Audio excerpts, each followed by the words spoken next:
mang chất mong ai thầm lặng lẽ vậy thì sao cũng hay nó một ngày thật là chỉ là làm tiếng câu âm thầm người màn phai cuộc áo ba nàng nghe từng mang chỉ là chính nè xin hãy mà love chưa thấy sống thật vời ô ta mai chưa thấy nhé chỉ nghe chỉ là lắm tiếng mà nhung hà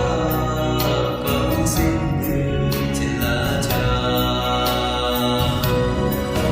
yêu ngẫu chỉ là thương mang nhung hà đừng mang chân mong ai thầm lặng lẽ